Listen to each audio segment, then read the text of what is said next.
Hi everybody, I'm Corinne Blackstone and welcome to my craft room. I'm so happy to have you here today. In today's tutorial, I'm going to show you how to make your very own rhinestone templates using Cricut Design Space and your Cricut. Now what's fun with this is you can use any of your Cricut machines, including the Joy, if you want to make a small design. It's a really fun process and a lot of work, but totally worth it in the end. Now I'm going to use a simple design, but you're going to be able to take the concept from the simple design and turn it into something big and beautiful. But this is the design we're going to do. We're going to do a snowflake. It's so pretty, so sparkly, and really, really simple. You'll need a few supplies to do this, so I'm going to go over those really quickly with you, and I'll link everything down below in the video's description. That way you can find everything you're going to need. You're going to need hot fix rhinestones. It's super important that you use hot fix. These come in millions of colors, but they must be hot fix. Then you're going to want a rhinestone brush. It's just this little like kind of bone-shaped brushy thing with a really soft side, and that's going to help you get the rhinestones into the holes. And then you're also going to need the flocking. So this is the one we made, but it comes in a little pack. You're going to get flocking, you're going to get a little spatula thing, and then it's got the like transfer tape on it as well, so you'll get everything you need in that package. Pretty inexpensive to get started with this. You can definitely go crazy, get tons of rhinestone colors and go nuts with this, but I do recommend just start with one color, get to see if you like it, and then you can go from there. Now be sure that you're subscribed here on YouTube, that way you don't miss out on any of the fun, crafty content we have coming. Let's go ahead and get started. Here in Cricut Design Space, you are able to get and make rhinestone templates, just maybe not quite as easy as some other programs, but if you don't have access to those, I do think it's important to know how to make these. So I'm going to be using this little snowflake, and we're going to make a pretty simple one just so you can get the idea of how to do it. And once you know how to make a really simple one like this, you can go in and make really fancy ones. And I'm going to show you, just if you go to images and you search the word rhinestone, I obviously searched snowflake, but if I search rhinestone, if I could type, we'd be doing amazing. But if you search rhinestone, which I totally spelled wrong, rhinestone, there we go. You'll see that they do have some rhinestone templates that you can use. So there are definitely some options and things that will work. People have uploaded these into the images. But if you'd like to learn how to make your own, then this is kind of the beginner's guide to making your own rhinestone template. So first thing that we're going to do is we're going to open up our shapes, and I want to use a circle for this. Now, this circle needs to be really, really small in order to work. So this circle, I'm using the size SS10 rhinestone, which is going to be a 0.135 circle. Now you can see that's very, very small, but that's the size we need to begin working. Now, I'm going to show you how you do this, how you set this up to make sure that it's going to cut correctly onto your flock material. We're going to first take the center of our snowflake, and I'm going to place my little dot. Now you're going to need a lot of these little dots, so I just recommend kind of going ahead and duplicating it quite a few times. Now, conveniently, it did end up on that line, but we'll show you how to set this up so that it's going to cut right, it's going to look good, and all of that. Because you don't want your rhinestones so close together that they overlap, and I'll zoom in so that you can see this. So this right here is just simply going to be too close.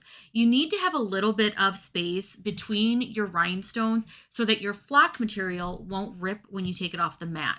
Now, these are sometimes a little difficult to grab, the little circles. It can be such a pain in the booty to get that one little circle that you're trying to grab. So I just recommend kind of zooming in and going from there. Now, I do want to leave quite a bit of space. It doesn't have to be a lot. And if you're not sure how much space that is, because obviously you can see our dots are pretty tiny, I'll bring in another shape. I'll usually just bring on like a square, and I'll size that square down a bit. And that's going to kind of help me see how far apart my circles are. It's going to just give me like a general idea. So if I kind of make my square about as big as they are apart, you're looking at like 0.15 inches apart, which is pretty small, but I think that that will be generally an okay spacing. Now with these, what you want to do is you're going to space them out along the lines of your snowflake. And you can do this in any order that you want to. You can go all the way up a line, you can go down a line. You can go in a circular pattern. You can really do this kind of however you want to. And you'll do this way with any design that you're going to make, because you're just going to kind of follow the design to add to the circles and to the design. So you'll see here that I'm kind of just pushing these out anywhere that they'll go. And I think there's still one more hiding down here. Oh, there's a couple more. Let me grab these guys that are down here, and I'm just going to move them up. Now you're going to need, like I said, a lot of dots for this. It is kind of a lot of work if you want to make these by hand, but you can do it. It's just going to take you a minute. So I like to kind of just go around the edging here, and then I just sort of start laying these out, and I just try to space them fairly evenly. It doesn't have to be perfect. That's the nice thing about doing it this way. These absolutely just don't have to be perfect. And what I'm going to do is I'm going to grab a bunch of these, and I'm going to duplicate them, and then I'm going to kind of slide them over to the side. Then I can just grab one individually as I go around. Now you'll notice that sometimes you'll accidentally grab the back design. Just hit undo and it'll bring it back, and then you just make sure you click on the circle. Sometimes it's a little bit testy, especially when you're working with the Cricut. Now you do want to keep in mind right here, like the spacing between those circles, but it should be just fine. But when you make a rhinestone template, your circles don't need to be right on top of each other, but you do want them to look pretty nice, pretty even. So I'm going to just kind of keep going around this spiral space here until I get pretty far out. And I don't think you need to watch me do this, but I'll put it in like super fast speed. And then we'll show you how to get all of these dots so they stay in place. And then we can cut this on our strip flock material. We'll do some test cuts too, so you can see how you judge how your design is going to cut. And then you're going to have this really cool rhinestone design that you made yourself, and you were able to create any design that you want to. So like I said, I just grab a bunch of circles, duplicate them, and then I just sort of slide them over to the side so that they're out of the way. You can zoom out a little bit if you need to. You can, again, do this whatever way makes the most sense for you. This drives me crazy that I accidentally grab that all the time. There's really no way around it though, because I do need that back design to help me design this. So I'm going to go ahead and get this all set up, and then I'll show you our next steps.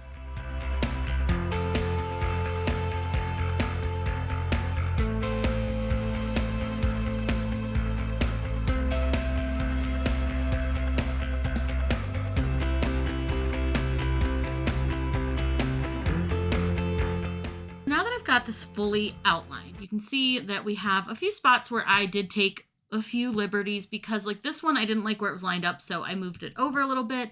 I made some longer, some shorter, whatever it may be, because this was a hand drawn snowflake. Now we don't need these extra dots, so we can go ahead and delete those. The next step we have to do is we're going to go ahead and hide the original thing we used to trace, which is our snowflake, which you can just do by hiding it with this little eyeball. Now you'll notice that we have a ton of stuff on our mat here, lots of little dots. Let me save this really quick so that I can show you what happens if we don't do this next step, because that's kind of important. So if you're done here, you're like, okay, perfect, laid out, love it, it's great. When you click make, you're going to end up with a just line of dots. And that can be really frustrating because a lot of people don't realize there's another step you have to do. And I always like to show you what happens if we don't do that step. So what I'm going to do is I'm going to select all by just drawing this square around all of my dots. I'm going to go down to combine, and I want to use the unite option. Now, the reason I want to use unite is if I happen to see maybe a dot that's out of place, or maybe I want to add one, or maybe I want to move like one of these little sticks over just so it looks a little more even. I can do that by using unite because I can undo it. If I were to weld this, I can't undo that. Now I'm going to go ahead and save my design again since I did do the unite, and I'm going to show you what this is going to look like over on the mat now. Now you'll see that you have the exact design that you want it to cut out, held in place the way you want it. Now with this design, this is a really simple one, but obviously you can go crazy and do really fancy ones. If you want to, you can do words, all sorts of stuff. But the biggest thing to note is that you have space between your dots so that the material doesn't rip. If your design is too close together, it will rip. So let me show you an example here of maybe if I can find one, of one that really isn't going to work, that is just not well set up. So a design like this one is great. There's enough space between the dots. The thing is that this does have different sizes, so you'll need to figure out what size rhinestones that works with, but it's got different sizes. Another thing I just want you to note is do not resize this after you've put all your rhinestones down, because your dots will be the wrong size for your stones. Now let me find a rhinestone design that is not going to work, is really poorly set up. I know I found one yesterday, so let me look for one.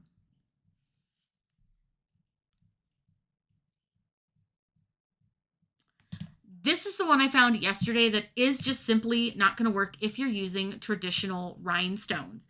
So if you're going to do this the way that I'm doing with a flock material, this design will absolutely never work. There's a lot of reasons why, and no hate to whoever designed this, but it's just done the wrong way.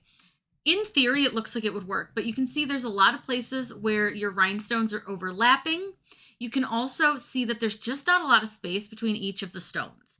Now, this could actually be cut on a holographic material to do like a faux rhinestone look, and it would work. But if you're using a traditional rhinestone flock material, this design is not going to work for you. There's too much overlap. They're too close together. It's just not a well set up design. Other ways to use it, but definitely not with rhinestones. But I just wanted to show you that. So now that we're ready to do this, we're going to do some test cutting on our material, which all I do is I just take one of the rhinestone dots, I recreate it, and I just cut that dot until I'm happy with the cut setting that we're going to use. So we're going to head over to the machine and do that, and then we're going to cut out our snowflake, and I'll show you how to apply your rhinestones. Now make sure you're using hot fix rhinestones, and I'll link the ones that I'm using down below so that you can easily find the correct materials to make your own rhinestone designs. First thing we need to do is some test cuts. So I have my flock. This is like a rhinestone flock, but with this one, it's a little different. What you want to do is you're going to peel your backing off. Now, because we're just doing some test cuts, we don't have to waste this entire sheet because we could always do a smaller design. So what I like to do is I'm just going to trim off kind of a corner here. It doesn't have to be a big corner, but I do want a corner where I can cut some dots on it, because we're going to make sure A, that the dot is the correct size, and B, that it will cut. And with this one, I'm going to try the chalkboard vinyl setting. They suggested a pressure of 165 with a single cut with a sharp blade. So I think that's going to be like the closest cut, because you can see here it actually says to cut twice. I lied. But let's try with chalkboard vinyl anyways. We'll see how it does, because chalkboard vinyl's got a little heavier of a setting. I just realized I forgot to take the paper off. I just said take the paper off, and then did I do that? No, I certainly did not. But yeah, you want to take this off. This is sticky on the back side, so it will stick pretty well to your mat. We're going to go ahead and stick that down. Now, let's go ahead and load this, make sure you've got the right cut setting, and then we'll try a cut.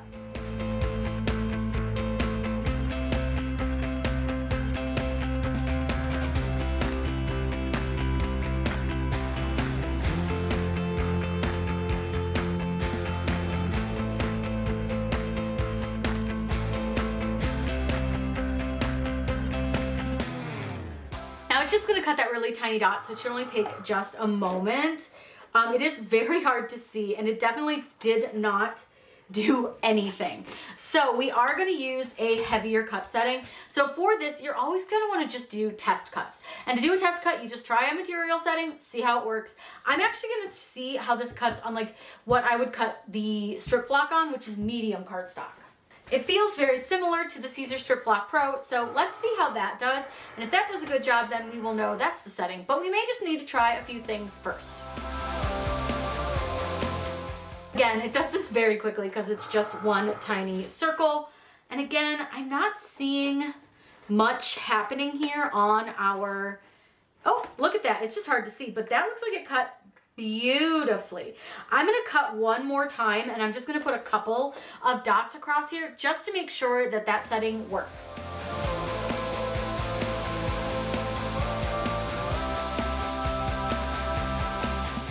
So just to be sure, I'm going to go ahead and pull this out. And I also just want to double check the sizing of our dot against the size of our rhinestones. But that's like the perfect little cuts, so it did a good job there.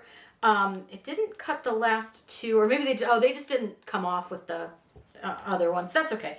But I do want to just double check that sizing against the rhinestones. Now I'm going to zoom you guys in a little bit so that you can see a smidge better what I'm doing. I will also warn you, these are super sticky and super annoying, and they're going to get everywhere.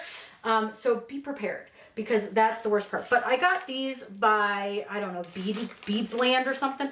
I don't know. I'll link them down below for you. But they claim to be the right size, so we're gonna just grab like 2 or 3 of them real quick, if I can even get them out. And I just want to make sure that these are the correct size. So like I said, I'm just going to kind of tap out, well, that was more than 2 or 3, but that's okay. This is just going to let us know if these are in fact the correct size. So if they are, they should just fall right into those holes, which they do. They do it perfectly. They do it so well. So that is absolutely the correct size. Now I'm going to go ahead and clean up all of my little extra beads that I just got everywhere. I'm going to get a full sheet loaded on to my mat, and we're going to cut out our design.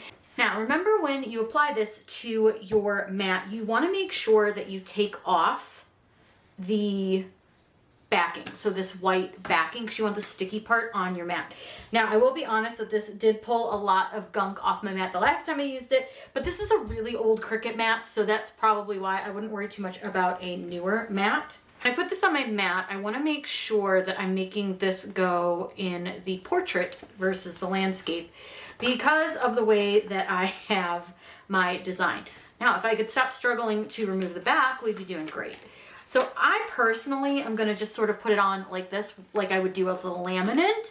And I'm just going to take a little piece of my backing off, and then I'm going to place this down. Now I'm going to have to be really careful, because this design that I created is just a little big.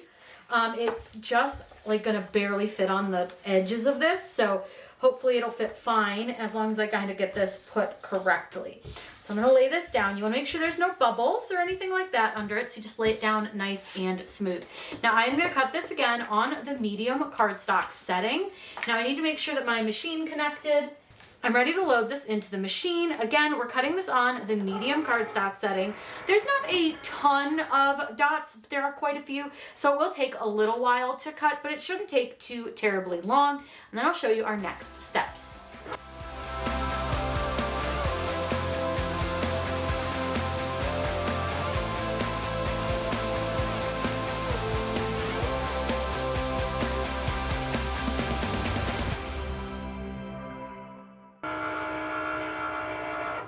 Now that I've cut this, we can go ahead and double check our cut. I always like to check. Now you're not going to probably have every single dot stay on your mat. That's just the nature of the product, but you can see that a lot of them are in fact staying, so I'm pretty happy with the cut. So we'll go ahead and unload this. I'm going to move the machine out of the way, because now we need to take this off of the mat. Now, like I said, this is an old mat, which I think is why it's pulling up some of the green off the mat. I really don't care. It's fine. But it just be warned, it might do that to yours, because this stuff is real sticky. So what I'm going to do is I'm just going to pull this back, and you can see that a lot of those dots, it actually looks like all of them are staying, but we'll double check before we like commit to putting our rhinestones down. But you can see here, as I peel up, all those dots, and actually it looks like literally everyone, which is great, because that means we won't have to pick any out. But if something's stuck into your little flock here, you could just pick it out with a pin pen. It'll come right out, no problem. But look at that, perfection. Love when the plan comes together. Now I'm gonna deal with this in just a second, but I'm gonna put this down now, because you're going to need to place this onto your table or other like surface to stick it down. So I'm going to put that down, and we're just going to put this on here because I just want to show you how to get rid of the dots. So this is just a little red scraper. I'll link it down below. And all I'm doing is I'm just going to push these dots off of the mat, and then they're sticky. So you can pretty much just pick them up off of that red scraper. They'll come off real easy. And you just sort of push them off and then kind of stick them in a pile and toss them in the trash. Now let me get this cleaned off really quick. This should only take me a moment. And then we'll get the rhinestones out and get the rhinestones put on, because how fun is that? Now we get to do the super fun part, which is adding the rhinestones. So you want to make sure this is stuck down on your surface. And then I'm using Hot Fix rhinestones. I'll link the ones that I got down below, but it's really important that you're using Hot Fix and not just like the glue-on kind. And I don't love to put a ton out. I see people who pour like an enormous amount, and I'm just like, that seems like too much cleanup, and I don't want to do it. So I'm not doing that. But what you're going to do is you're going to get a little brush. I got this one. I don't know what the discoloration is, but whatever. It is so soft on this side, and the really super soft side is what you're going to use to brush your rhinestones into the holes. Now, if you've sized the holes correctly, your rhinestones will just fall in, and you can kind of start to see them falling into the holes. You don't really press very hard. Like, I'm not shoving this down. I'm just very gently running this brush over the design. Now, you're going to probably, for your first time or two, you're going to want to go over this and really look at it and make sure that all of the stones are flipped the right way, that there's not two stones in a hole, things like that. But you can kind of see I'm just moving the rhinestones around on the mat, on this like sticky, fuzzy thing, and then I'm just kind of pushing them into the holes. Now, I will say that this part, yeah, if you have more stones down, it's probably going to go faster, but I personally don't want to clean up all those stones. So I'm just very gently moving these around, and I'm taking my time with this just to make sure that everything's going to lay down the way I want it to. Now I can see there's a couple little spots where it looks like there might be two stones in a hole, and I'll fix that once I've got all the holes filled. So I'm just going to brush this around, and you can kind of see I'm just gently brushing all these stones. And it's okay if they come off your mat. You're going to clean them up anyways, but you can simply just brush them back onto your mat as well. And it's very, very easy to do. And then I just sort of make sure that I get all of my stones into the hole. So let me go ahead and finish this part, which, like I said, is literally just a very gentle brushing motion over the holes. And any holes that don't have one, if you're having trouble getting one in, you can use some tweezers or a wax pen to pick up a stone and place it into the hole if it's getting to be a little bit annoying trying to brush them all in. So I'm going to go ahead and finish this, and then I'll show you our next steps.